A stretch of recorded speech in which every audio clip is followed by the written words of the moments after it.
Good morning, I'm Maddie Jansen, and this is the podcast of 17 News at Sunrise. It's everything you need to know to start your day in about 15 minutes. Working in the spirit of the Golden Empire, this is 17 News at Sunrise. Good morning. What was supposed to be one of the happiest days for a family ends in tragedy. We hear from the man who lost his fiancée and baby during childbirth, what he's saying and why he's blaming a local hospital and 2 doctors. Overnight, 2 people are dead after a car crash on Highway 99. What we've learned about what happened. Hurricane Dorian is setting records as it pounds the Bahamas and sets its sights on Florida and the Carolinas. We'll have the latest on the storm's path. This is Monday, September 2nd, 2019. Good to have you with us. I'm Maddie Jansen alongside Alex Fisher on this Labor Day. Hopefully a lot of you are enjoying a holiday weekend. Yeah, you can take time sipping your coffee this morning and enjoy the cooler temperatures out there.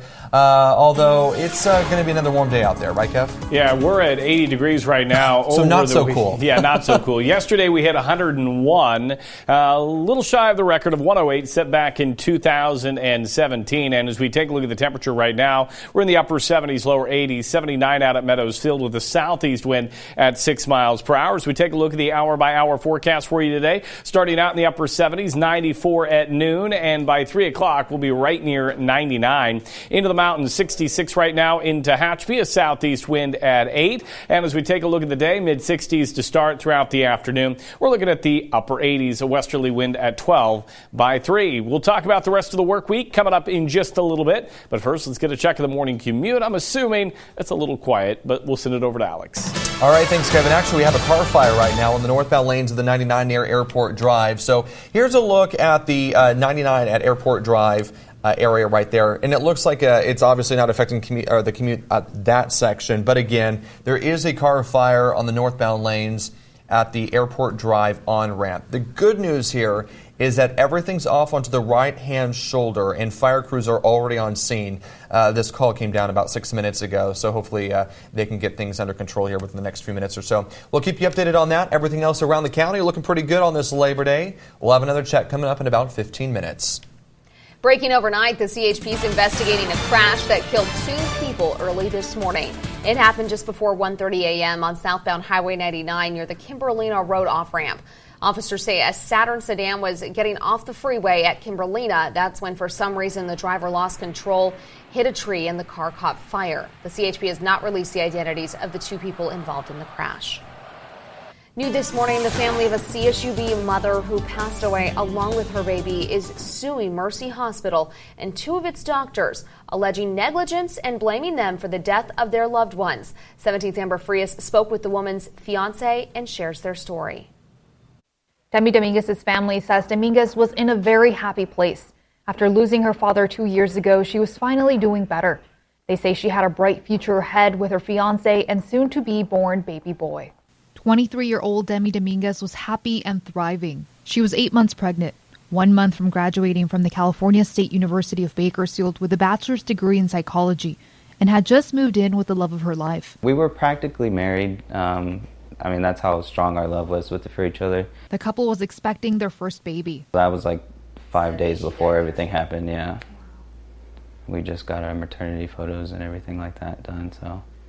We had the baby shower like that next week, so everything was just ready to go, We had everything planned and excited for our future for sure. Until things took a turn. You go to a specialist and you think that, that's what their job is, so you think they would take care of you and have your best interests, but sometimes it's not like that. Dominguez was 32 weeks into her pregnancy when she started feeling ill and decided to go into Mercy Hospital, where she saw Dr. Arthur Park. The reason she went in was because of her high blood pressure. That's something that they were kind of monitoring.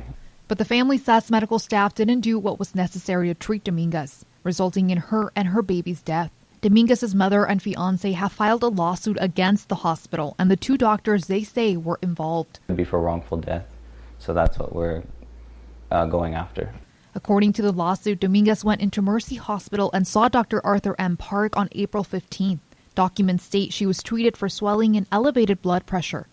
Dr. Park treated Dominguez. She was released the next day with instructions to take medication, monitor her blood pressure at home, and see another doctor on April 17th. On April 17, she visited Dr. Han Si-yu as she was instructed. 2 days later, Dominguez was brought back to Mercy after she was found unresponsive at home. She died after delivering her baby boy.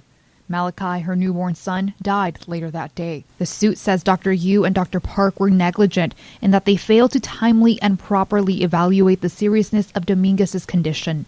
I'm not mad at him.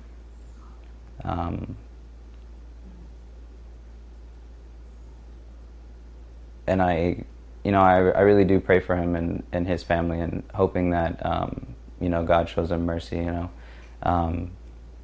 But I wouldn't even know what to say to him right now, We've reached out to both doctors multiple times, but have not heard back. Mercy Hospital sent out a release with the following statement. Quote, "Our deepest sympathy goes out to the family for their loss. Safety and patient care are our highest priorities, and we take matters involving the quality of care very seriously. Consistent with patient privacy laws and hospital policy, we do not discuss the specifics of any patient's care or the subject of ongoing litigation." Dr. Park is also facing a formal accusation by the California Medical Board. According to the board, Park was on call at Adventist Health when a 23-year-old woman's baby was delivered in 2016. The baby was healthy, but the accusation says Park removed the mother's placenta, quote, less than 30 minutes after the delivery of the baby, when there was no indication of or recorded reason for the need of the placenta to be rapidly extracted, end quote. We reached out to Adventist Health for comment.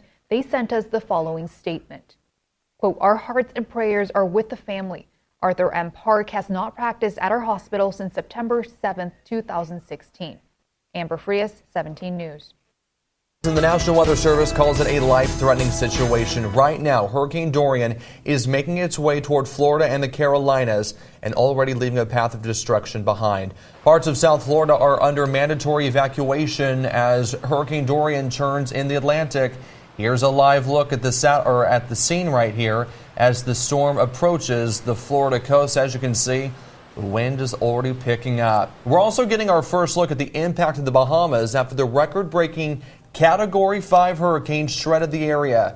Winds topped 200 miles per hour and a storm surge towered 2 stories high. Tragedy in Texas again. 2 more communities in the Lone Star State are reeling in the wake of yet another mass shooting. Get on. It happened Saturday when a trooper pulled over a driver just outside of Midland. That's when the gunman opened fire with an assault-style rifle as the officer walked up to his car. The gunman sped off, then hijacked a mail truck. After, he shot at people in nearby Odessa. 7 people were killed and nearly 24 others hurt. Less than 24 hours after the shooting, new laws went into effect, loosening the Lone Star State's gun rules. This morning, 12 people are still in the hospital, 1 in critical condition. People gathered in Odessa yesterday to remember those killed in Saturday's shooting. The vigil was held at the University of Texas in the Permian Basin. The mayors of both Odessa and Midland spoke. Yesterday was a horrible day that shook us to our very foundation. But this will not break us. In West Texas, you have to be tough. Our weather is tough. The oil economy is with its ups and downs. We've been through a lot, and we will get through this. More vigils and prayer services are scheduled to take place later in the week. As we mentioned, this latest mass shooting left 21 people hurt. The youngest, 17-month-old Anderson Davis. She was hit in the face by bullet shrapnel. This morning, we're hearing from her parents as they relive what happened moments after the shooting and why they are so thankful. When I looked over at her daughter, she was just covered in blood, like so much blood. I couldn't even tell where she had been hit.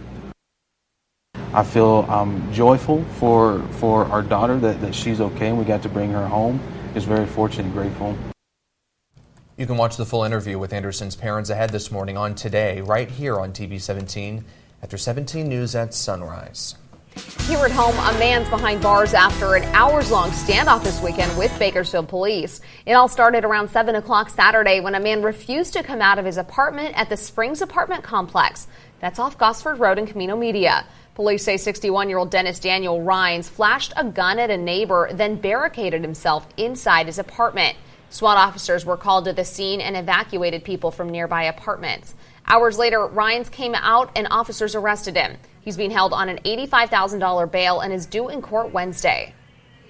Pedestrian safety is one of our signature issues here at KGET, and the CHP is investigating a deadly crash involving a bicyclist. It happened Sunday morning on Alfred Harrell Highway. CHP says the driver of a pickup truck slowed down while approaching the cyclist, but officers think the cyclist turned left right into the truck's path. The driver slammed on his brakes but wasn't able to stop in time. Paramedics rushed the cyclist to the hospital where he later died. The identity of that person has not been released. Labor Day weekend is one of the busiest travel weekends of the year, and Bakersfield police worked hard to make sure you stayed safe. Officers wrapped up Labor Day weekend saturation patrols early Sunday. They were out in force looking for people suspected of driving under the influence of alcohol and or drugs. On Saturday night, officers arrested 4 people suspected of DUI. Officers fined 5 other drivers for driving without licenses or with a suspended or revoked license. The CHP is continuing its maximum enforcement period through midnight tonight. Officers will be looking for those driving under the influence. The CHP posted on Twitter, and as of 10 o'clock yesterday morning, officers statewide had arrested more than 700 people suspected of driving under the influence. The CHP says during the Labor Day weekend enforcement period last year, 36 people died on California roads. And a dangerous weekend on California roads. Comedian Kevin Hart hurt in a car accident over the holiday weekend. He and another man badly injured. We'll tell you what happened and how he and the 2 others he was with are doing this morning, coming up at 5:30.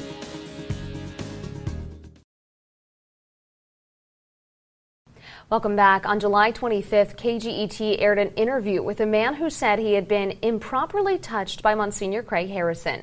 Monsignor Harrison has since objected to that coverage and denied the statements made during the interview. We want to clarify that the Bakersfield Police Department stated it was unable to corroborate the allegations made by the man we interviewed.